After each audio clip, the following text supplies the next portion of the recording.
Super Paper Mario is the latest entry in Nintendo's RPG branch of the Mario franchise.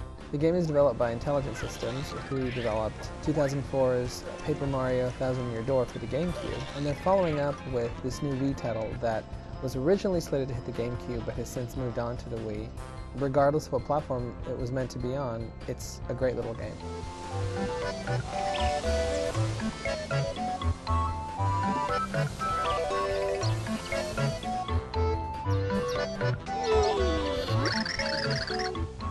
This time out, Mario isn't actually trying to rescue anybody who's been kidnapped. He is in fact trying to stop the destruction of all worlds. A brand new villain, Count Bleck, who we meet early on, is attempting to destroy everything.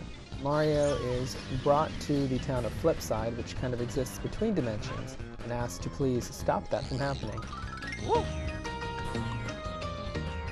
Now, while the plot may sound like it's pretty much set for kind of an RPG experience, Super Paper Mario is actually a hybrid platformer and RPG. The basic framework for the game is essentially an RPG. You're going to be exploring a variety of different towns, going to different areas, collecting artifacts, having boss fights, leveling up, finding items that are useful, all the kind of stuff that you'd expect to see in an RPG. However, the actual gameplay is much more like a platformer.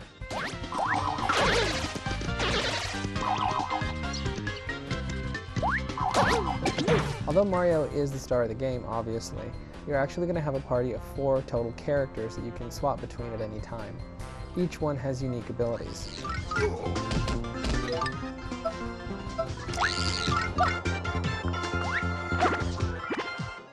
Super Paper Mario introduces pixels, which are kind of fairy-like creatures that come along and join Mario.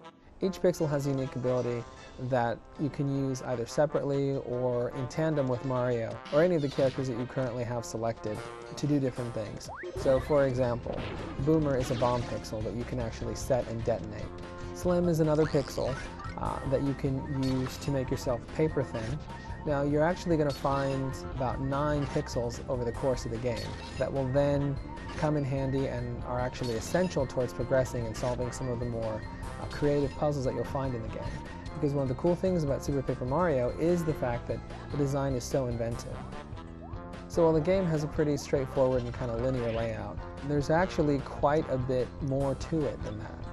You'll find that, like an RPG, if you choose to explore the towns and talk to the different non-playable characters that you meet there, you're going to find side quests. On top of that, once you start getting these pixels, you're going to be able to go back to areas that you've previously cleared and potentially get new items, access new areas, and again, possibly pick up some side quests.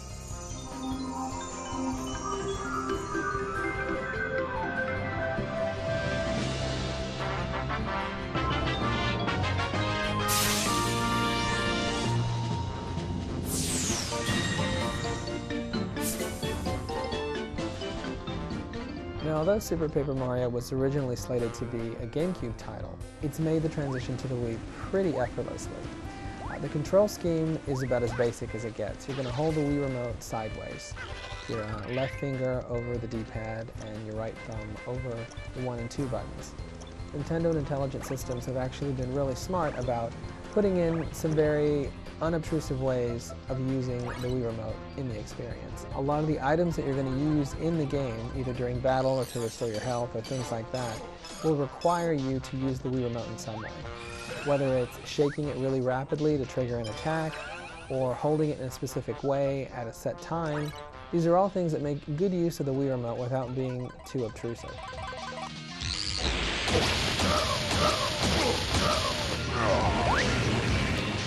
One of the coolest things about Super Paper Mario is the way the game looks. There is a very inventive art style at work here. The stages are a weird mix of being kind of retro but also kind of new at the same time.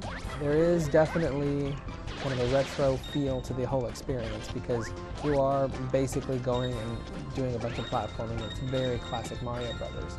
At the same time, a lot of the artwork that's being used is kind of crazy.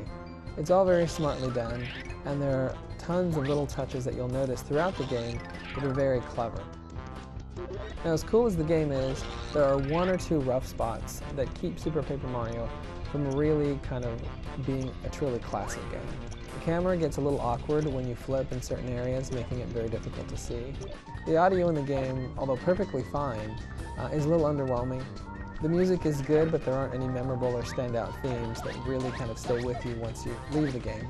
More importantly, the game sticks a little too faithfully to the model that's been set before, which is very short sound samples for Mario and Peach and Bowser and everyone else.